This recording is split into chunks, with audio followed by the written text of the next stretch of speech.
16 ವರ್ಷ ವಯಸ್ಸಿದ್ದಾಗ ಆ ಸಾಮಾನ್ಯವಾಗಿ ಮನುಷ್ಯನ ಮನಸ್ಥಿತಿ ಹೇಗಿರುತ್ತೆ ಅಂತ ನಾವೊಮ್ಮೆ ಯೋಚನಿಸ್ಬೇಕು. ಹೌದು. ಅಂದ್ರೆ ಇವತ್ತಿನ ಕಾಲದಲ್ಲಿ 16 ವರ್ಷ ಅಂದ್ರೆ 10ನೇ ಕ್ಲಾಸ್ ಮುಗಿಸಿ ಯಾವ ಕಾಲೇಜ್ಗೆ ಸೇರ್ಬೇಕು ಅನ್ನೋ ಗೊಂದಲ. ಎಕ್ಸಾಕ್ಟ್ಲಿ. ಸೈನ್ಸ್ ತಗೋಬೇಕಾ ಇಲ್ಲ ಕಾಮರ್ಸ್ ತಗೋಬೇಕಾ ಅನ್ನೋ ವಯಸ್ಸದು. ಪ್ರಪಂಚದ ಅರಿವು ಜಸ್ಟ್ ಶುರುವಾಗಿರುತ್ತಷ್ಟೇ. ಆದ್ರೆ ಕ್ರಿಸ್ತಶಕ 606ರಲ್ಲಿ ಆ ಪರಿಸ್ಥಿತಿ ಬೇರೆನೇ ಇತ್ತು. ಖಂಡಿತ. 606ರಲ್ಲಿ ಹರ್ಷವರ್ಧನ ಅನ್ನೋ ಆ 16 ವರ್ಷದ ಯುವಕನೊಬ್ಬನಿಗೆ ಎಂಥ ಜವಾಬ್ದಾರಿ ಎದುರಾಗಿತ್ತು ಗೊತ್ತಾ? ಗುಪ್ತ ಸಾಮ್ರಾಜ್ಯದ ಪತನದ ನಂತರ ಛಿದ್ರವಾಗಿದ್ದ, ಕೇವಲ ಸ್ವಾರ್ಥಕ್ಕಾಗಿ ಕಿತ್ತಾಡುತ್ತಿದ್ದ ಸಣ್ಣ ಪ್ರಾಂತ್ಯಗಳಿಂದ ಕೂಡಿದ್ದ ಒಂದು ಅತಿ ದೊಡ್ಡ ಅಸ್ಥಿರ ಸಾಮ್ರಾಜ್ಯವನ್ನ ಕಟ್ಟುವ ಜವಾಬ್ದಾರಿ ಅದು. ನಿಜ. ಇಡೀ ಉತ್ತರ ಭಾರತದಲ್ಲಿ ಒಂದು ಬಲಿಷ್ಠ ಆಡಳಿತ ಅನ್ನೋದೇ ಇರ್ಲಿಲ್ಲಾಗ. ಹೌದು. ಇದನ್ನ ಒಗ್ಗೂಡಿಸು, ಇಲ್ಲವಾದರೆ ಇಡೀ ಸಾಮ್ರಾಜ್ಯವೇ ನಾಶವಾಗುತ್ತೆ ಅನ್ನೋ ಅತ್ಯಂತ ಭೀಕರವಾದ ಸವಾಲು ಆತನ ಮುಂದಿತ್ತು. ಗುಪ್ತ ಸಾಮ್ರಾಜ್ಯದ ನಂತರದ ಆ ಬಹುದೊಡ್ಡ ರಾಜಕೀಯ ಶೂನ್ಯತೆಯನ್ನ ತುಂಬಿ ಇಡೀ ಉತ್ತರ ಭಾರತವನ್ನು ಒಗ್ಗೂಡಿಸಿದ ವರ್ಧನ ರಾಜವಂಶದ ಹಾಗೂ ಹರ್ಷವರ್ಧನನ ಸುವರ್ಣಯುಗದ ಮೂಲ ದಾಖಲೆಗಳ ಒಳೆಹೊಕ್ಕು ನೋಡುವ ಇಂದಿನ ನಮ್ಮ ಈ ಆಳವಾದ ಚರ್ಚೆಗೆ ಸ್ವಾಗತ. ನಮಸ್ಕಾರ. ಆ ಕಾಲಘಟ್ಟವನ್ನ ಅಧ್ಯಯನ ಮಾಡೋದು ನಿಜಕ್ಕೂ ರೋಮಾಂಚನಕಾರಿ. ಸರಿ, ಇದನ್ನು ಸ್ವಲ್ಪ ಬಿಡಿಸಿ ನೋಡೋಣ. ಈಗ ಹರಿಯಾಣದ ಸ್ಥಾನೇಶ್ವರದಿಂದ ಶುರುವಾಗುವ ಈ ಕಥೆಯಲ್ಲಿ ಪ್ರಭಾಕರ ವರ್ಧನ ಮತ್ತೆ ರಾಜ್ಯವರ್ಧನರಂತಹ ದಿಟ್ಟ ನಾಯಕರಿದ್ರು. ಆದರೆ ಇಡೀ ಭಾರತದ ಇತಿಹಾಸವನ್ನು ಬದಲಾಯಿಸಿದ್ದು ಮಾತ್ರ ಆ 16ರ ಯುವಕ. ಹೌದು. ಆ ಪರಿಸ್ಥಿತಿಯ ತೀವ್ರತೆಯನ್ನ ನಾವು ಮೊದಲು ಅರ್ಥ ಮಾಡ್ಕೋಬೇಕು. ಗುಪ್ತ ಸಾಮ್ರಾಜ್ಯ ಬಿದ್ದ ಮೇಲೆ ಎಲ್ಲೆಡೆ ಅರಾಜಕತೆ ತಾಂಡವವಾಡ್ತಿತ್ತು. ಆ ರಾಜಕೀಯ ಶೂನ್ಯತೆಯನ್ನ ತುಂಬಲು ಕೇವಲ ಕತ್ತಿ ಬೀಸುವ ಯೋಧನಷ್ಟೇ ಸಾಲ್ದು. ಅಂದ್ರೆ ಕೇವಲ ಯುದ್ಧ ಮಾಡಿದ್ರೆ ಸಾಲ್ದು ಅಂತೀರಾ? ಖಂಡಿತ ಇಲ್ಲ. ಅಲ್ಲಿ ಬೇರೆಯದ್ದೇ ಮಟ್ಟದ ರಣತಂತ್ರ ಬೇಕಿತ್ತು. ಆ ಭಿನ್ನಾಭಿಪ್ರಾಯಗಳಿದ್ದ ನಾಯಕರನ್ನ ಒಗ್ಗೂಡಿಸೋ ಚಾಕಚಕ್ಯತೆ ಮತ್ತೆ ಅಸಾಧಾರಣ ದೂರದೃಷ್ಟಿ ಬೇಕಿತ್ತು. ಆದ್ರೆ ಇಲ್ಲಿ ಆಶ್ಚರ್ಯ ಏನಂದ್ರೆ, ಆ 16 ವರ್ಷದ ಹುಡುಗ ಸಿಂಹಾಸನ ಏರಿದ ತಕ್ಷಣ ತನ್ನ ತಂದೆಯ ಕಾಲದ ಆ ಹಿರಿಯ ಸೇನಾಪತಿಗಳನ್ನು ಹತೋಟಿಗೆ ತಗೊಂಡಿದ್ದು ಅಲ್ವಾ? ಎಕ್ಸಾಕ್ಟ್ಲಿ. ಅದೆಷ್ಟೋ ಯುದ್ಧಗಳನ್ನ ನೋಡಿದ್ದ ಆ ಹಿರಿಯ ಸೇನಾಪತಿಗಳ ಗೌರವವನ್ನ ಗಳಿಸಿ ಒಂದು ಬೃಹತ್ ಸೈನ್ಯವನ್ನ ಮುನ್ನಡೆಸಿದ್ದು ಸುಲಭದ ಮಾತಾಗಿರಲಿಲ್ಲ. ಆತ ತೋರಿದ ಆ ಪ್ರಬುದ್ಧತೆ ಮತ್ತು ನಾಯಕತ್ವದ ಗುಣಗಳು ಇತಿಹಾಸದಲ್ಲಿ ತುಂಬಾನೇ ಅಪರೂಪ. ಆ ಪ್ರಬುದ್ಧತೆ ಆತನ ದಿಗ್ವಿಜಯಗಳಲ್ಲೇ ಸ್ಪಷ್ಟವಾಗಿ ಕಾಣುತ್ತೆ ನೋಡಿ. ಸಿಂಹಾಸನವೇರಿದ ಕೆಲವೇ ವರ್ಷಗಳಲ್ಲಿ ಹರ್ಷ ಇಡೀ ಉತ್ತರ ಭಾರತದ ಚಿತ್ರಣವನ್ನೇ ಬದಲಾಯಿಸಿಬಿಟ್ಟ. ಪಂಜಾಬ್, ಕನೌಜ್, ಬಂಗಾಳ, ಬಿಹಾರ್ ಮತ್ತು ಒರಿಸ್ಸಾಗಳನ್ನ ಒಂದಾದ ಮೇಲೊಂದರಂತೆ ತನ್ನ ತೆಕ್ಕೆಗೆ ತಗೊಂಡ. ಹೌದು. ಆ ಸತತ ವಿಜಯಗಳಿಂದಾನೇ ಆತನಿಗೆ ಒಂದು ದೊಡ್ಡ ಬಿರುದು ಕೂಡ ಬಂತು. ಅದೇ ಸಕಲೋತ್ತರಾಪತೇಶ್ವರ, ಅಂದ್ರೆ ಉತ್ತರ ಭಾರತದ ಪ್ರಭು ಅನ್ನೋ ಬಿರುದು. ಆದ್ರೆ ಇಲ್ಲೊಂದು ವಿಷಯ ನನಗೆ ನಿಜಕ್ಕೂ ಅರ್ಥವಾಗ್ತಿಲ್ಲ. ಏನು? ಆ ರಾಜಧಾನಿ ಬದಲಾವಣೆ ಬಗ್ಗೆನಾ? ಹೌದು. ಹರ್ಷವರ್ಧನ ಇಷ್ಟೆಲ್ಲ ಬಲಶಾಲಿಯಾಗಿದ್ದ ಸರಿ, ಆದ್ರೆ ತನ್ನ ಪೂರ್ವಜರ ನೆಲವಾದ, ತನಗೆ ಅಧಿಕಾರ ಕೊಟ್ಟ ಆ ಸ್ಥಾನೇಶ್ವರವನ್ನ ಬಿಟ್ಟು ದಿಢೀರನೆ ತನ್ನ ರಾಜಧಾನಿಯನ್ನ ಕನೌಜ್ಗೆ ಬದಲಾಯಿಸ್ತಾನೆ. ಇದೊಂದು ದೊಡ್ಡ ರಾಜಕೀಯ ರಿಸ್ಕ್ ಅಲ್ವಾ? ಮೇಲ್ನೋಟಕ್ಕೆ ಅದು ಒಂದು ದೊಡ್ಡ ಭೌಗೋಳಿಕ ಬದಲಾವಣೆ ಅಥವಾ ರಿಸ್ಕ್ ಅಂತ ಅನ್ನಿಸಬಹುದು. ಆದ್ರೆ ಇದರ ಹಿಂದಿನ ಕಾರಣವನ್ನ ಹುಡುಕ್ತಾ ಹೋದಾಗ ರಾಜಧಾನಿಯ ಆ ವರ್ಗಾವಣೆ ಕೇವಲ ಸ್ಥಳ ಬದಲಾವಣೆ ಆಗಿರ್ಲಿಲ್ಲ. ಮತ್ತೆ ಅದರ ಹಿಂದೆ ಬೇರೆ ಲೆಕ್ಕಾಚಾರ ಇತ್ತ? ಖಂಡಿತ. ಅದೊಂದು ಅತ್ಯುತ್ತಮವಾದ ಆರ್ಥಿಕ ಮತ್ತು ರಾಜಕೀಯ ಮಾಸ್ಟರ್ ಸ್ಟ್ರೋಕ್. ಸ್ಥಾನೇಶ್ವರ ಅನ್ನೋದು ಆ ಸಾಮ್ರಾಜ್ಯದ ವಾಯುವ್ಯ ದಿಕ್ಕಿನ ಒಂದು ಮೂಲೆಯಲ್ಲಿತ್ತು. ಅಲ್ಲಿ ಕುಳಿತುಕೊಂಡು ಬಂಗಾಳ, ಬಿಹಾರದಂತಹ ದೂರದ ಪೂರ್ವದ ರಾಜ್ಯಗಳನ್ನ ಕಂಟ್ರೋಲ್ ಮಾಡೋದು. ಓಹೋ, ಅಂದ್ರೆ ಅಲ್ಲಿನ ದಂಗೆಮೆಯನ್ನ ಹತ್ತಿಕೋದು ಕಷ್ಟ ಆಗ್ತಿತ್ತು ಅಂತ. ಎಕ್ಸಾಕ್ಟ್ಲಿ. ತುಂಬಾನೇ ಕಷ್ಟಕರವಾಗಿತ್ತು. ಆದ್ರೆ ಕನೌಜ್ಲೇಗಿತ್ತು ಗೊತ್ತಾ? ಅದು ಗಂಗಾ ನದಿಯ ಫಲವತ್ತಾದ ಬಯಲಿನ ಬಹುಪಾಲು ಮಧ್ಯಭಾಗದಲ್ಲಿತ್ತು. ಕೃಷಿ, ವ್ಯಾಪಾರ ಮತ್ತು ಸಂಪರ್ಕದ ದೃಷ್ಟಿಯಿಂದ ಅದೊಂದು ಪ್ರಮುಖ ಜಂಕ್ಷನ್ ಆಗಿತ್ತು. ಕನೌಜ್ಗೆ ರಾಜಧಾನಿಯನ್ನ ಬದಲಾಯಿಸುವ ಮೂಲಕ ಹರ್ಷ ಇಡೀ ಉತ್ತರ ಭಾರತದ ರಾಜಕೀಯ ಮತ್ತು ಆರ್ಥಿಕ ನಾಡಿಮಿಡಿತವನ್ನ ತನ್ನ ನೇರ ಹಿಡಿತಕ್ಕೆ ತಗೊಂಡ. ಹೌದು. ತನ್ನ ಸಾಮ್ರಾಜ್ಯದ ಕೇಂದ್ರ ಭಾಗದಲ್ಲಿ ರಾಜಧಾನಿ ಇರೋದು ಭದ್ರತೆಯ ದೃಷ್ಟಿಯಿಂದಲೂ ಬಹಳ ಅನಿವಾರ್ಯವಾಗಿತ್ತು. ಅಂದ್ರೆ ಅದೊಂದು ಕರಾರುವಕ್ಕಾದ ಲೆಕ್ಕಾಚಾರದ ನಿರ್ಧಾರ. ಸರಿ, ಉತ್ತರ ಭಾರತದ ಪ್ರಭು ಅನ್ನೋ ಬಿರುದು ಬಂತು. ಆದ್ರೆ ದಕ್ಷಿಣದ ಕಡೆ ಆತನ ಗಮನ ಯಾಕೆ ಹೋಗ್ಲಿಲ್ಲ? ದಕ್ಷಿಣದ ಕಡೆ ಹೋಗ್ಲಿಲ್ಲ ಅಂತಲ್ಲ, ಆತನಿಗೆ ಅಲ್ಲಿ ಒಂದು ದೊಡ್ಡ ಅಡ್ಡಿ ಎದುರಾಯಿತು.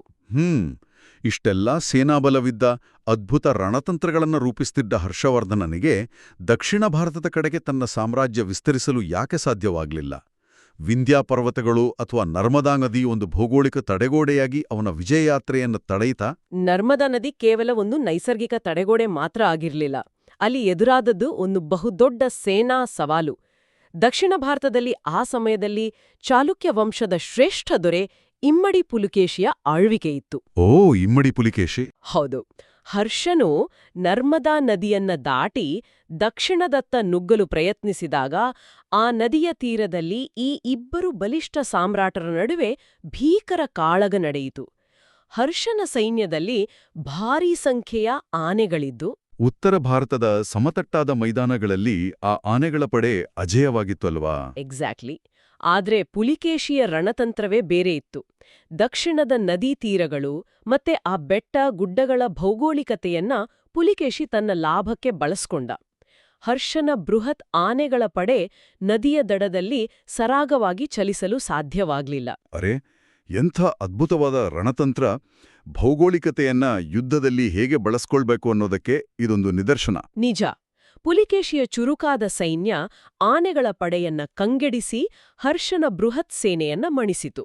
ಇತಿಹಾಸದ ದಾಖಲೆಗಳ ಪ್ರಕಾರ ಇದು ಹರ್ಷವರ್ಧನನ ಜೀವನದ ಏಕೈಕ ಸೋಲು. ವಾವ್! ಜೀವನದ ಏಕೈಕ ಸೋಲು. ಹೌದು. ಈ ಘಟನೆಯು ಆ ಕಾಲದ ಇಬ್ಬರು ಮಹಾನ್ ನಾಯಕರ ಶಕ್ತಿ ಪ್ರದರ್ಶನವಷ್ಟೇ ಆಗಿರದೆ, ಉತ್ತರ ಮತ್ತು ದಕ್ಷಿಣ ಭಾರತದ ನಡುವಿನ ರಾಜಕೀಯ ಸಮತೋಲನವನ್ನ ಹೇಗೆ ಕಾಯ್ದುಕೊಳ್ಳಲಾಯಿತು ಅನ್ನೋದನ್ನ ತೋರಿಸುತ್ತೆ. ಅಂದ್ರೆ ಹರ್ಷನಿಗೆ ನನ್ನ ಸಾಮ್ರಾಜ್ಯದ ಗಡಿ ಮತ್ತು ಮಿತಿ ನರ್ಮದಾ ನದಿಯವರೆಗೂ ಮಾತ್ರ ಅನ್ನೋ ವಾಸ್ತವದ ಅರಿವಾದದ್ದು ಬಹುಶಃ ಇದೇ ಕದನದಲ್ಲಿ. ಖಂಡಿತವಾಗಿಯೂ. ಒಂದೆಡೆ ಉತ್ತರ ಭಾರತದ ಒಡೆಯ ಸಕಲೋತ್ತರಾಪಥೇಶ್ವರ, ಮತ್ತೊಂದೆಡೆ ದಕ್ಷಿಣಾಪಥೇಶ್ವರ ಇಮ್ಮಡಿ ಪುಲಿಕೇಶಿ. ಆ ಕದನದ ತೀವ್ರತೆ ಊಹಿಸಲು ಕಷ್ಟವಾಗುತ್ತೆ. ಆದರೆ ಈ ಯುದ್ಧದ ವಿವರಗಳು, ಆ ಕಾಲದ ಆಡಳಿತ, ಸೋಲು ಗೆಲುವುಗಳ ಬಗ್ಗೆ ನಮಗಿಷ್ಟೊಂದು ನಿಖರವಾದ ಮಾಹಿತಿ ಎಲ್ಲಿಂದ ಸಿಗ್ತಿದೆ? ಅದೇ ಒಂದು ಕುತೂಹಲಕಾರಿ ವಿಷಯ. ಕೇವಲ ಕಲ್ಲಿನ ಶಾಸನಗಳಿಂದಲೇ ಇಷ್ಟೆಲ್ಲ ಕತೆ ಕಟ್ಟಲು ಸಾಧ್ಯನಾ? ಖಂಡಿತ ಇಲ್ಲ. ಈ ಪ್ರಶ್ನೆಗೆ ಉತ್ತರ ಹುಡುಕ್ತಾ ಹೋದರೆ ನಾವು ಚೀನಾದತ್ತ ಮುಖ ಮಾಡಬೇಕಾಗತ್ತೆ. ಹೌದು, ಹೂವೆನ್ ಸಾಂಗ್. ಎಕ್ಸಾಕ್ಟ್ಲಿ. ಚೀನಾದ ಬೌದ್ಧ ಯಾತ್ರೀಕರ ರಾಜ ಎಂದೇ ಜಗದ್ವಿಖ್ಯಾತನಾದ ಆ ಹೂವೆನ್ ಸಾಂಗ್ ಭಾರತಕ್ಕೆ ಭೇಟಿ ನೀಡಿದ್ದು ಇದೇ ಹರ್ಷವರ್ಧನನ ಕಾಲದಲ್ಲಿ. ಮೂಲತಃ ಬೌದ್ಧ ಧರ್ಮದ ಪವಿತ್ರ ಗ್ರಂಥಗಳನ್ನು ಹುಡುಕಿಕೊಂಡು ಬಂದ ಆತ ತನ್ನ ಸಿಯೂಕಿ ಎನ್ನೋ ಗ್ರಂಥದಲ್ಲಿ ಭಾರತದ ಅಂದಿನ ಚಿತ್ರಣವನ್ನ ಅತ್ಯದ್ಭುತವಾಗಿ ಬರೆದಿಟ್ಟಿದ್ದಾನೆ. ಇಲ್ಲಿ ಗಮನ ಸೆಳೆಯುವ ಅತ್ಯಂತ ಆಸಕ್ತಿದಾಯಕ ಅಂಶ ಏನಂದ್ರೆ, ಹೂವೆನ್ ಸಾಂಗ್ನ ಆ ಸಿಯೂಕಿ ಗ್ರಂಥ ಕೇವಲ ಒಂದು ಧಾರ್ಮಿಕ ಪ್ರವಾಸದ ಕಥನವಾಗಿ ಉಳಿದಿಲ್ಲ. ಅಂದ್ರೆ ಬೇರೆ ವಿಷಯಗಳ ಬಗ್ಗೆಯೂ ಬರೆದಿದ್ದಾನ? ಖಂಡಿತ. ಆತ ಒಬ್ಬ ಅತ್ಯುತ್ತಮ ವೀಕ್ಷಕ ಆಗಿದ್ದ. ಆತ ಕೇವಲ ಬೌದ್ಧ ವಿಹಾರಗಳ ಬಗ್ಗೆ ಮಾತ್ರ ಬರೀಲಿಲ್ಲ, ಬದಲಾಗಿ ಹರ್ಷನ ಕಾಲದ ಆರ್ಥಿಕ ವ್ಯವಸ್ಥೆ, ಜನರ ಜೀವನ ಶೈಲಿ ಮತ್ತು ಕಾನೂನು ಸುವ್ಯವಸ್ಥೆಯ ಬಗ್ಗೆ ಅತ್ಯಂತ ಸೂಕ್ಷ್ಮವಾಗಿ ದಾಖಲಿಸಿದ್ದಾನೆ. ಓಹೋ, ಲೈಕ್ ಆಡಳಿತದ ಬಗ್ಗೆ ಕೂಡ? ಹೌದು. ಉದಾಹರಣೆಗೆ ಆ ಕಾಲದ ತೆರಿಗೆ ವ್ಯವಸ್ಥೆ ಹೇಗಿತ್ತು ಅಂತ ಆತ ವಿವರಿಸ್ತಾನೆ. ಕೃಷಿ ಉತ್ಪನ್ನದ ಕೇವಲ 1/6 ಭಾಗವನ್ನ ಮಾತ್ರ ತೆರಿಗೆಯಾಗಿ ವಸೂಲಿ ಮಾಡಲಾಗ್ತಿತ್ತು. ಅಂದ್ರೆ ಜನಸಾಮಾನ್ಯರ ಮೇಲೆ ಆಡಳಿತದ ಹೊರೆ ಬಹಳ ಕಡಿಮೆ ಇತ್ತು ಅಂತ ಬರ್ತಿದ್ದಾನೆ. ಅರೆ, ಕೇವಲ 1/6 ತುಂಬಾನೇ ಕಡಿಮೆ ಅಲ್ವಾ? ಹೌದು. ಅಷ್ಟೇ ಅಲ್ಲ, ರಸ್ತೆಗಳು ಎಷ್ಟು ಸುರಕ್ಷಿತವಾಗಿದ್ವೋ, ಅಪರಾಧ ಮಾಡಿದ್ರೆ ಶಿಕ್ಷೆಗಳು ಎಷ್ಟು ಕಠಿಣವಾಗಿದ್ವೋ ಅನ್ನೋದನ್ನ ಕೂಡ ದಾಖಲಿಸಿದ್ದಾನೆ.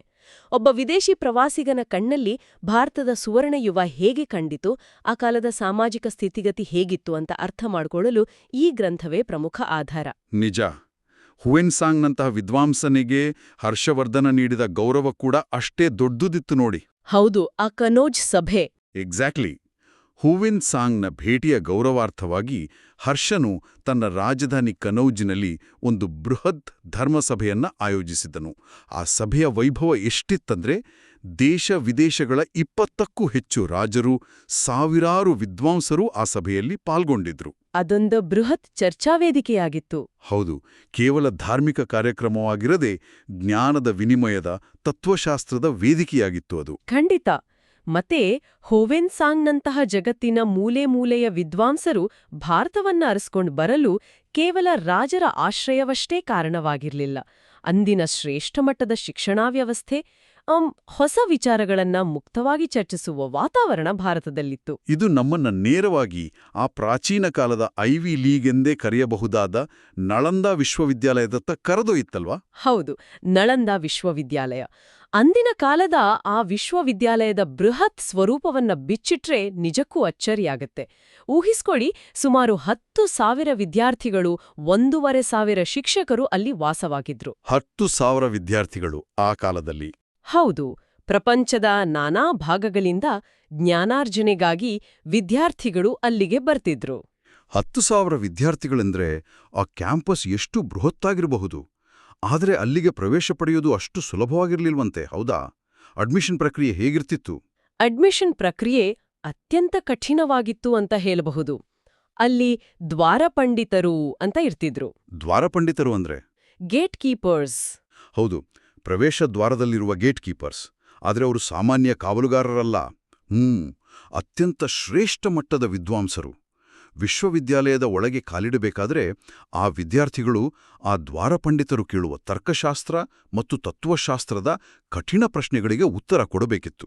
ಓ ಮೈ ಗಾಡ್, ಗೇಟ್ ಪಾಸ್ ಆಗೋದೇ ಒಂದು ಎಕ್ಸಾಮ್. ಖಂಡಿತ. ದಾಖಲೆಗಳ ಪ್ರಕಾರ 10ರಲ್ಲಿ ಕೇವಲ 2 ಅಥವಾ 3 ಮಾತ್ರ ಈ ಪರೀಕ್ಷೆಯಲ್ಲಿ ಉತ್ತೀರ್ಣರಾಗ್ತಿದ್ರು. ಉಳಿದವರು ಆ ಗೇಟ್ನಲ್ಲೇ ಫೇಲಾಗಿ ವಾಪಸ್ ಹೋಗ್ತಿದ್ರಂತೆ. ವಸತಿ ಮತ್ತೆ ಶಿಕ್ಷಣವನ್ನ ಉಚಿತವಾಗಿ ನೀಡಲಾಗ್ತಿತ್ತು ಅಂದ್ರೆ ಆ ಕಾಲಕ್ಕೆ ಅದರ ಫಂಡಿಂಗ್ ಹೇಗ್ ನಡೀತಿತ್ತು? ಆರ್ಥಿಕವಾಗಿ ಅದೊಂದು ಅದ್ಭುತವಾದ ವ್ಯವಸ್ಥೆ. ಹರ್ಷವರ್ಧನ ಈ ಬೃಹತ್ ಜ್ಞಾನ ದೇಗುಲದ ನಿರ್ವಹಣೆಗಾಗಿ ಬರೋಬ್ಬರಿ 100 ಹಳ್ಳಿಗಳ ಆದಾಯವನ್ನ ಮೀಸಲಿಟ್ಟಿದ್ದ. 100 ಹಳ್ಳಿಗಳ ಆದಾಯ? ಹೌದು. ಅಂದ್ರೆ ಆ 100 ಹಳ್ಳಿಗಳಿಂದ ಬರುವ ಕೃಷಿ ಆದಾಯ ಮತ್ತು ತೆರಿಗೆಯೂ ನೇರವಾಗಿ ವಿಶ್ವವಿದ್ಯಾಲಯದ ಖರ್ಚು ವೆಚ್ಚಗಳಿಗೆ ಬಳಕೆಯಾಗ್ತಿತ್ತು. ಕೇವಲ ಹಣಕಾಸು ಮಾತ್ರವಲ್ಲ, ಅಲ್ಲಿನ ಪಠ್ಯಕ್ರಮದ ವೈವಿಧ್ಯತೆಯನ್ನ ನಾವು ಗಮನಿಸಬೇಕು. ಕೇವಲ ಬೌದ್ಧ ಧರ್ಮ ಮಾತ್ರ ಇತ್ತ ಅಲ್ಲಿ? ಇಲ್ಲ. ನಳಂದ ಮೂಲತಃ ಬೌದ್ಧ ಧರ್ಮದ ಕೇಂದ್ರವಾಗಿದ್ರು. ಅಲ್ಲಿ ಹಿಂದೂ ವೇದಗಳು, ತರ್ಕಶಾಸ್ತ್ರ, ಗಣಿತ, ವೈದ್ಯಕೀಯ ವಿಜ್ಞಾನ ಅಂದ್ರೆ ಆಯುರ್ವೇದ ಮತ್ತು ವಿವಿಧ ತತ್ವಶಾಸ್ತ್ರಗಳನ್ನಲ್ಲಿ ಮುಕ್ತವಾಗಿ ಕಲಿಸಲಾಗ್ತಿತ್ತು. ಇದು ಆ ಕಾಲದ ಮುಕ್ತ ಚಿಂತನೆಗೆ ಅತಿದೊಡ್ಡ ಸಾಕ್ಷಿ. ಹೌದು. ಇನ್ನು ಅಲ್ಲಿನ ಧರ್ಮಗಂಜೆಂಬ ಬೃಹತ್ ಗ್ರಂಥಾಲಯದ ಬಗ್ಗೆ ಹೇಳಲೇಬೇಕು. ಲಕ್ಷಾಂತರ ಹಸ್ತಪ್ರತಿಗಳನ್ನ ಹೊಂದಿದ್ದ ಆ ಗ್ರಂಥಾಲಯವು ಅಕ್ಷರಶಃ ಜ್ಞಾನದ ಸಾಗರವೇ ಆಗಿತ್ತು. ಇಲ್ಲಿಯೇ ಇದು ನಿಜಕ್ಕೂ ಕುತೂಹಲಕಾರಿಯಾಗೋದು ನೋಡಿ. ಶಿಕ್ಷಣ ಮತ್ತು ಜ್ಞಾನಕ್ಕೆ ಎಷ್ಟೊಂದು ಒತ್ತು ನೀಡಿದ ರಾಜ ತಾನೇ ಸ್ವತಃ ಒಬ್ಬ ಸಾಹಿತಿಯಾಗಿದ್ದದ್ದು. ಹೌದು. ಹರ್ಷವರ್ಧನ ಕೇವಲ ಕತ್ತಿ ಹಿಡಿದು ರಣರಂಗದಲ್ಲಿ ಹೋರಾಡುವ ಯೋಧನಾಗಿರ್ಲಿಲ್ಲ. ಲೇಖನಿಯನ್ನ ಹಿಡಿದು ಅದ್ಭುತ ಕಾವ್ಯಗಳನ್ನ ರಚಿಸುವ ಕವಿಯೂ ಆಗಿದ್ದ. ಹೌದು. ಆತ ಸಂಸ್ಕೃತದಲ್ಲಿ ಪ್ರಿಯದರ್ಶಿಕ, ರತ್ನಾವಳಿ ಮತ್ತೆ ನಾಗಾನಂದ ಅನ್ನೋ 3 ನಾಟಕಗಳನ್ನ ಬರೆದಿದ್ದಾನಂತೆ. ಆದ್ರೆ ಪ್ರಾಮಾಣಿಕವಾಗಿ ಕೇಳ್ತಿದ್ದೀನಿ, ಇಷ್ಟು ದೊಡ್ಡ ಸಾಮ್ರಾಜ್ಯವನ್ನ ಆಳುವ, ಸತತವಾಗಿ ಆಡಳಿತದ ಒತ್ತಡದಲ್ಲಿರುವ ರಾಜನಿಗೆ ನಾಟಕ ಬರೆಯಲು ಸಮಯ ಎಲ್ಲಿಂದ ಸಿಕ್ತಿತ್ತು? ಇವುಗಳನ್ನ ಆತನೇ ಬರೆದನಾ ಅಥವಾ ಯಾರಾದ್ರೂ ಆಸ್ಥಾನದ ಕವಿಗಳ ಕೈಲಿ ಬರೆಸಿ ತನ್ನ ಹೆಸರು ಹಾಕ್ಕೊಂಡನ? ಇದು ಇತಿಹಾಸಕಾರರಲ್ಲೂ ಆಗಾಗ ಚರ್ಚೆಯಾಗೋ ಪ್ರಶ್ನೆನೇ. ಕೆಲವರು ಈ ಕೃತಿಗಳನ್ನ ಆತನ ಆಸ್ಥಾನ ಕವಿಗಳೇ ರಚಿಸಿರ್ಬೋದು ಅಂತ ಅನುಮಾನ ವ್ಯಕ್ತಪಡಿಸ್ತಾರೆ.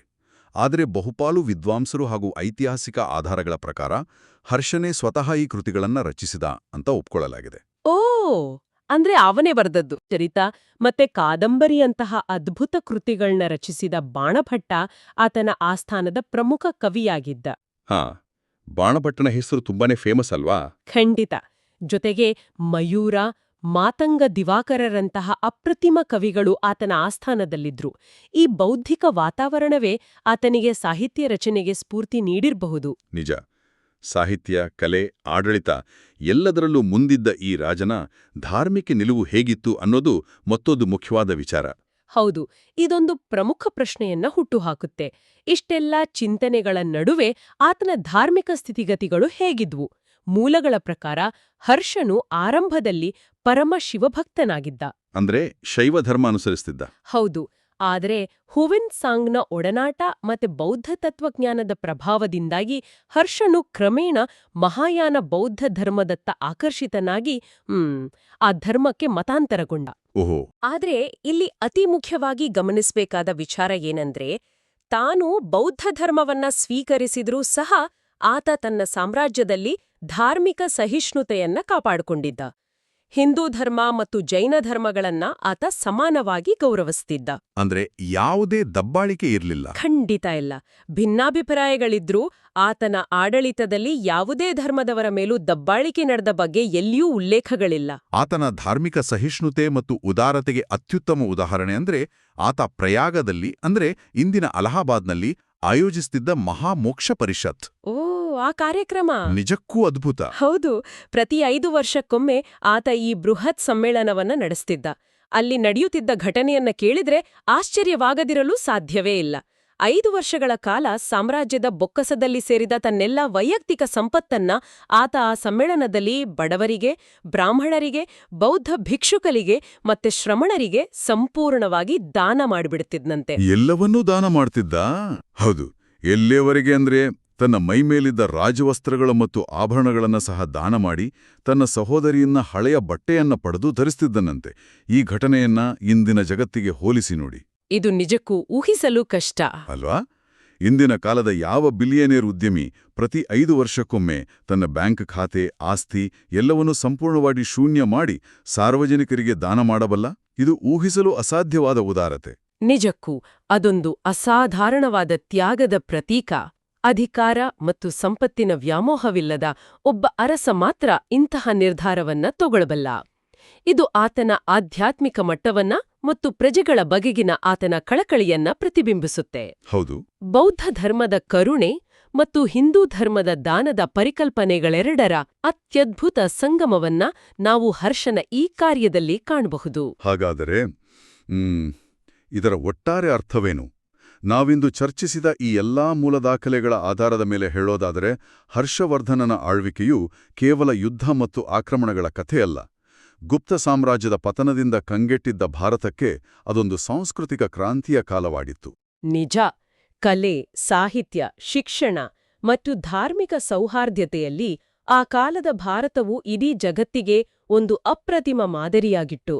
16ನೇ ವಯಸ್ಸಿಗೆ ಸಿಂಹಾಸನವೇರಿದ ಯುವಕನೊಬ್ಬ ಇಷ್ಟೆಲ್ಲ ಸವಾಲುಗಳನ್ನ ಮೀರಿ ಭಾರತದ ಇತಿಹಾಸದಲ್ಲಿ ಸುವರ್ಣಾಕ್ಷರಗಳಲ್ಲಿ ಬರೆದಿಡುವಂತಹ ಆಡಳಿತ ನೀಡಿದು ನಿಜಕ್ಕೂ ರೋಮಾಂಚನಕಾರಿ. ಹೌದು. ಕೇವಲ ಸೈನ್ಯದ ಬಲದಿಂದ ಮಾತ್ರ ಸಾಮ್ರಾಜ್ಯಗಳು ಶ್ರೇಷ್ಠವಾಗೋದಿಲ್ಲ.